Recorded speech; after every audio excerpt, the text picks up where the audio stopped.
नमस्कार दोस्तों, कैसे हैं आप सभी। आज की कहानी का शीर्षक है जीवन में खालीपन। वीना अकेली बैठी बरामदे में चावल बीन रही थी।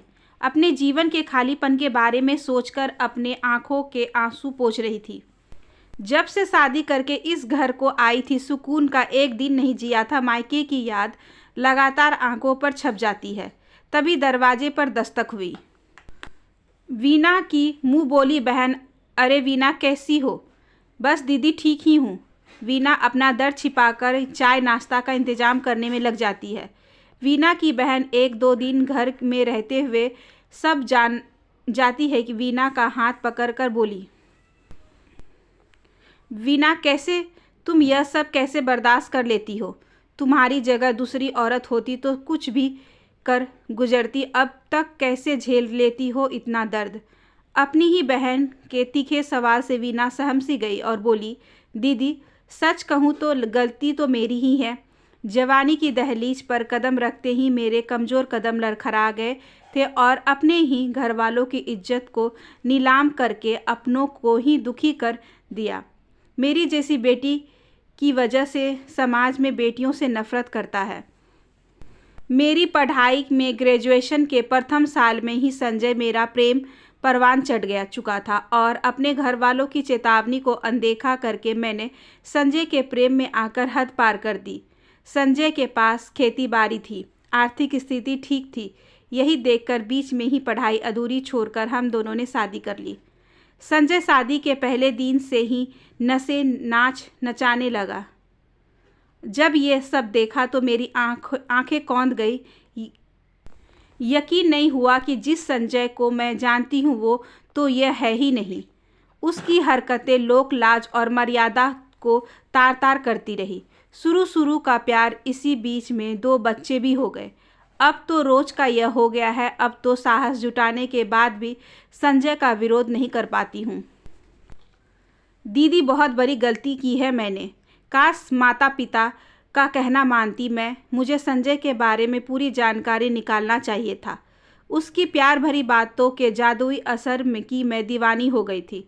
रूबिका, सच सच बताओ, संजय तेरे साथ मारपीट भी करता है, सबके सामने तेरा अपमान करता है, तेरी आंखों के सामने दूसरी लड़कियों के साथ संबंध बनाता है।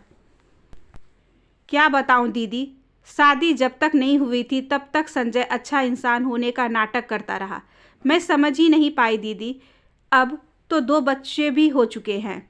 मेरे अंदर छुपी हुई बेबस माँ ने जिंदा औरत के स्वाभिमान को मार दिया। मैंने हालात से समझौता कर लिया है। रूबिका, तुम्हारी जैसी पढ़ी लिखी औरत के मुंह में ऐसी बातें अच्छी नहीं लगती। अभी भी समय है, उस नशेड़ी से पीछा छुड़ा लो। वीना दीदी, एक माँ की ताकत को सारी दुनिया जानती है, लेकिन उसकी मजबूरी और कमजोरी को कोई नहीं समझता। दीदी, अब तो ये बच्चे ही जीने का सहारा है, इनके सहारे उम्र गुजार लूँगी। रूबिका समझाकर अपने घर चली जाती है। वीना फिर से अपने रोज़मर्रा के कामों में लग जाती है। शाम जब संजय आया तो वीना ने स्वादिष्ट पकवान परोसे, लेकिन संजय गुस्से में वीना को घर से निकलने को बोलने लगा। अब मेरा मन भर गया है, मुझे दूसरी शादी करनी है। तुझसे ज़्यादा पढ़ी लिखी और सुंदर लड़की से शादी करूँगा मैं। अरे तू अपने माता पिता की नहीं हुई तो मेरी क्या होगी। तू जैसी लड़कियां किसी की नहीं होती। संजय की बातों से आहत होते हुए संजय को अपने बच्चों की दुहाई देते हुए पैर पकड़ती है, लेकिन संजय तस से मस नहीं हुआ। तभी संजय की बेटी जो 11 साल की हो चुकी है आकर अपने पिता को धक्के से पीछे करके बोलती है, शर्म आती है आपको पापा बोलते हुए। धिक्कार है मुझे ऐसे इंसान से। और वीना को बोलती है, चलो माँ, हम कहीं भी रह लेंगे पर इस इंसान के यहाँ अब नहीं। वीना अपने दोनों बच्चों के साथ घर छोड़कर किराए के घर पर रहने लगी थी। एक छोटा सा काम करते हुए दोनों बच्चों को पढ़ाने लगी। कई सालों के बाद आज सब्जी लेने वीना बाजार गई थी कि अचानक से रास्ते में उसको संजय दिखा। बहुत दीनहीन हालत में वीना को देखकर उसके पास आकर बोला, वीना कैसी हो। आज इतने साल बाद तुम तो और सुंदर हो गई हो। हाँ, लेकिन आप बहुत बदल गए। ऐसी हालत क्यों हो गई है आपकी। संजय रोते हुए, तुमसे अलग होकर जब दूसरी शादी की तो बस मेरे पैसे के लिए जुड़ी थी। जब तक पूरा पैसा प्रॉपर्टी बेच खा नहीं लिया तब तक प्यार था। फिर मेरा स्वास्थ्य खराब हुआ तो छोड़कर चली गई। पड़ोस के लोग खाना दे जाते हैं, उसी को खाकर समय बेसमय जब मिला जिंदा हूँ। वीना की आंखें भर आई।